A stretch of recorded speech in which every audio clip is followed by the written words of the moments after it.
All right, today we are diving into one of the greatest, most epic stories of revenge ever put to paper, Alexandre Dumas' absolute masterpiece, The Count of Monte Cristo. This quote really is the soul of the entire story. These two words, wait and hope, they become the lifeline, the entire philosophy, for a man who is about to lose everything, and then spends decades fueled by the promise of payback. So, let's set the scene. Our story kicks off in 1815, in Marseille, France. And we meet our hero, Edmond Dantes, a young sailor who is, for all intents and purposes, on top of the world.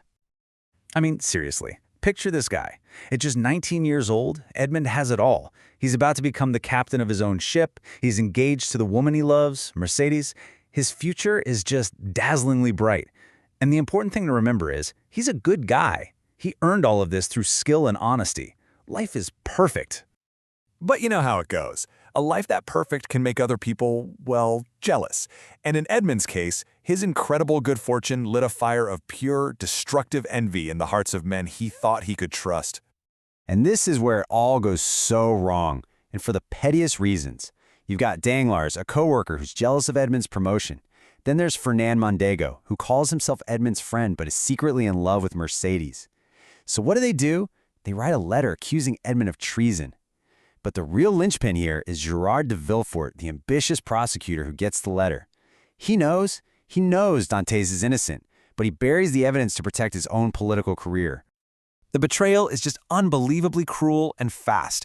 Right in the middle of his own wedding party, Dantes is arrested. He's torn away from his bride, his father, his friends, with absolutely no idea what's happening or why. In a single moment, his perfect wife is just gone. And let's get one thing straight. This wasn't just a mistake. This was a deliberate act of evil. Villefort sentences an innocent man, without a trial, to the most notorious prison in all of France, the Château d'If.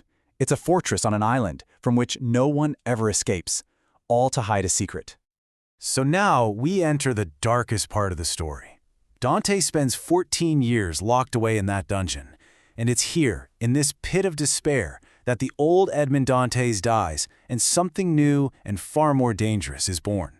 14 years. I mean, just let that sink in. For the first half of his sentence, he's completely lost. He almost gives up entirely. But then, a turning point. He meets another prisoner, an old intellectual named Abbé Faria, and everything changes. Faria becomes his teacher, his mentor, his surrogate father, and before a final daring escape, he tells him about a legendary hidden treasure. Abbé Faria is the absolute game changer. He doesn't just give Dantes hope, he gives him an education. He teaches him history, science, economics, multiple languages. He transforms this simple sailor into a brilliant, sophisticated scholar. And crucially, he helps Dantes connect the dots to finally understand exactly who betrayed him and why. Oh, and he also gives him a treasure map. And so, the man who escapes from the Château d'If is not Edmond Dantes. After he finds that incredible treasure, he uses his newfound, almost infinite wealth to create a new identity, the mysterious, brilliant, and powerful Count of Monte Cristo. I mean, look at this transformation. It's like night and day. The innocent, hopeful kid is completely gone. In his place is a cold, calculating man who plays the long game. He has all the money in the world and one single burning purpose: to go back to Paris and destroy the men who took his life away. And the Count's plan is a thing of beauty in its patience. He doesn't just rush in for revenge. He integrates himself into the highest levels of Parisian society. He befriends his enemies, who of course have no idea who he is. He studies them, finds their weaknesses, their secrets, and then he waits for the perfect moment to strike. And now, the part we've all been waiting for. The Count sets his plan in motion. And the genius of it is that he doesn't just attack them, he uses their own sins, their own greed and ambition as the very weapons of their downfall. First on the list, Fernand, who is now a famous general and, of all things, married to Mercedes. The Count uses his vast resources to dig up Fernand's dirty secret, how he betrayed a foreign leader to get his fortune and title. He leaks the story, and Fernand is publicly ruined. His reputation is destroyed, his family leaves him, his entire world comes crashing down. And then, in their final incredible confrontation, the Count drops the bomb. He reveals who he really is with that one chilling line. For Fernand, that shock is the final blow. He goes home and takes his own life. Next up is Danglars, the banker whose greed started this whole mess. For him, the Count's revenge is deliciously ironic.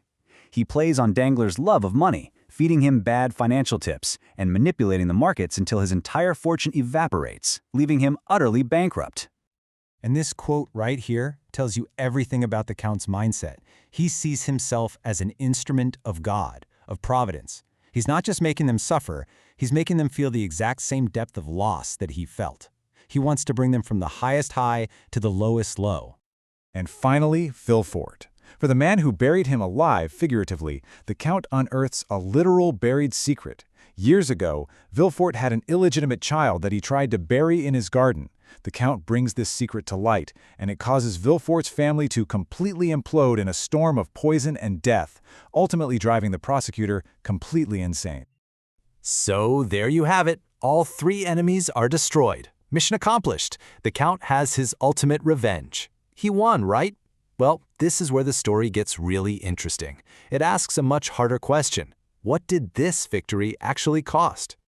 And this, for me, is the true genius of the book.